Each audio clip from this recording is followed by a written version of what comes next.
केंद्रीय राज्य मंत्री अनुप्रिया पटेल ने शनिवार को गोरखपुर में प्रेस कॉन्फ्रेंस की। प्रेस कॉन्फ्रेंस के दौरान उन्होंने कांग्रेस, समाजवादी पार्टी, बहुजन समाज पार्टी पर हमला करते हुए कहा कि प्रदेश को लूट, खसोट, हत्या, अपहरण के रास्ते पर धकेलने वाले के दिन अब लद गए हैं। अब प्रदेश में एनडीए की गठबंधन की सरकार बनेगी। कांग्रेस उपाध्यक्ष राहुल गांधी पर तंज कसते हुए अनुप्रिया ने कहा कि जब उन्हीं के पार्टी के पूर्व सीएम शीला दीक्षित उन्हें मैच्योर न बताकर कहती हैं कि राहुल गांधी अभी राजनीति में ट्रेनिंग ले रहे हैं, ऐसे में यूपी को ट्रेनिंग लेने वाले किसी भी राजनेताओं की जरूरत नहीं है। वहीं समाजवादी पार्टी के कट्टावर कैबिनेट मंत्री आजम खान द्वारा शुक्रवार को फैजाबाद की सभा में बसपा को वोट न देकर बीजेपी को वोट देने की अपील करने वाले बयान पर अनुप्रिया पटेल ने कहा कि बीजेपी में उनका स्वागत है। पत्रकारों द्वारा सवाल पूछने पर कि क्या आजम खान को बीजेपी पार्टी में लेगी, तो इस पर अनुप्रिया ने कहा कि समय आने पर विचार किया जाएगा। राहुल गांधी के भूकंप वाले बयान पर अनुप्रिया पटेल ने कहा कि यूपी में चुनावी परिणाम आने के बाद ऐसा भूकंप आएगा जिसको सभी राजनीतिक दल महसूस करेंगे। झूठे दावे करने वाले लोग अब सत्ता में आसान नहीं होंगे। अनुप्रिया पटेल ने कहा कि अब प्रचंड बहुमत के साथ प्रदेश में हमारी सरकार बनेगी। अपना दल के कार्यकर्ताओं में पार्टी को लेकर कोई असमंजस नहीं है। कप प्लेट का निशान अपना दल का निशान है। बाकी जगहों पर हम बीजेपी के साथ चुनाव प्रचार कर रहे हैं।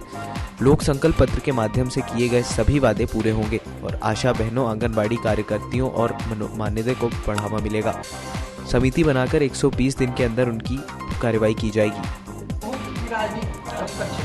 नहीं, हम मुफ्त की राजनीति नहीं कर रहे हैं। मुफ्त की बारिश समाजवादी पार्टी और कांग्रेस के लोग कर रहे हैं और इसीलिए उनकी सोच और उनका जो घोषणा पत्र है उसमें ये कहा जा रहा है कि तुम मुझे वोट दो, मैं तुम्हें प्रेशर कुकर दूंगा। तुम मुझे वोट दो, मैं तुम्हें घी के पैकेट दूंगा। तुम मुझे वोट दो, मैं तुम्हें दूध के पाउडर का पैकेट दूंगा। हम ये नहीं कहते। हमारा घोषणा पत्र कहता है कि आप हमें वोट दीजिए, हमारी सरकार बनाइए। हम प्रदेश की सारी बेटियों को स्नातक तक निःशुल्क शिक्षा देकर बेटियों को सशक्त और शिक्षित बनाएंगे। हम ये कहते हैं कि आप हमें वोट दीजिए, हम हर जिले में 3 महिला पुलिस थाने बनाकर हमारी बेटियों की, हमारी माताओं की, हमारी बहनों की सुरक्षा के प्रबंध करेंगे। आप हमें वोट दीजिए, हमारे किसान भाई जो लघु और सीमांत किसान हैं उनका फसली ऋण माफ करके भविष्य में उन्हें तमाम ऋण ब्याज मुक्त रूप से उपलब्ध कराएंगे। प्रदेश के अंदर 10 नए विश्वविद्यालय बनाएंगे, 25 नए मेडिकल कॉलेजेस बनाएंगे, एम्बुलेंस का मॉडर्नाइजेशन करेंगे और बहुत सारे जो कार्य हैं वो हमारे घोषणा पत्र में हमने स्पष्ट किए हैं।